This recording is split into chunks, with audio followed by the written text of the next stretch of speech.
Domnul Liviu l-am cunoscut astă seară. Mă bucur că l-am cunoscut, un om care, cum știți, este deosebit din toate punctele de vedere pentru ce a putut să facă, să realizeze și ce poate să facă în continuare. Mi-a spus că mai aveți încă o grămadă de invenții. Domnul Liviu, vă doresc multă sănătate și să dea Dumnezeu... Cine sunteți? N-am spus? N-a spus. Spuneți dumneavoastră. Deci domnul Costăluș de la Buzău. Costăluș de la Buzău, prietenul domnul Liviu. Minescu de la Picior de Munte. Să-i dea Dumnezeu sănătate și să ne revedem și peste 30 de ani cel puțin.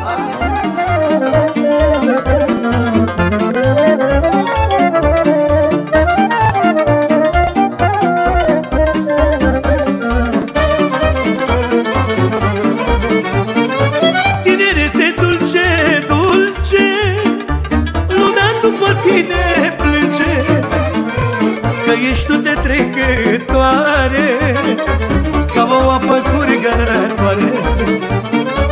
Tinerețe dulce, dulce, lumea după tine plânge, că ești tu de trecătoare, ca o apă curgătoare. Floarea tinereții mele, unde să te mai găsesc? De te-aș mai avea odată, aș ști să te prețuiesc.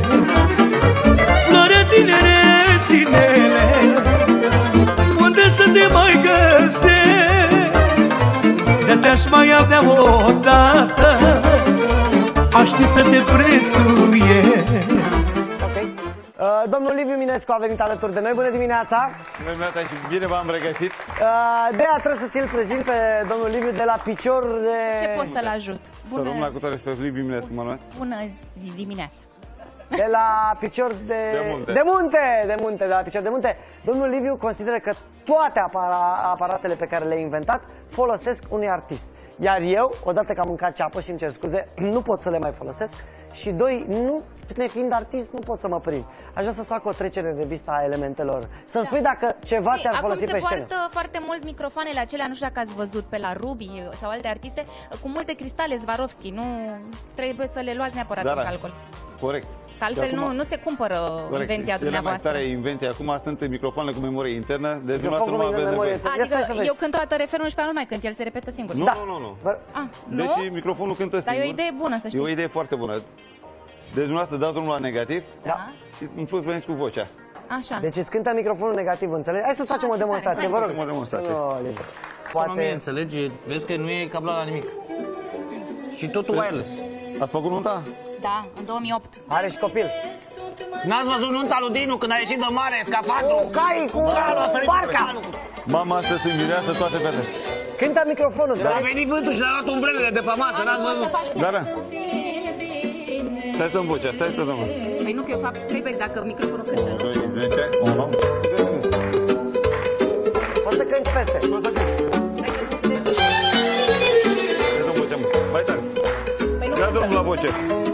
Sper să-mi fie bine, bărbatul să mă iubească, socrii să mă îndrăgească. Foarte bine. Să-mi fie viața frumoasă la... Interesantă invenție Una și mai tare, Fiaren. cei ce fac playback. Da. Microfonul cântă. Pentru tine, e super. E super. Taci! Cred că poate funcționează ca televizoarele alea, știi, când le plezneai. Nu e de aici, din spate. Nu, de aici. Ușor. E complicat, mă, 3 oameni, nu-i dăm de cap. Gata!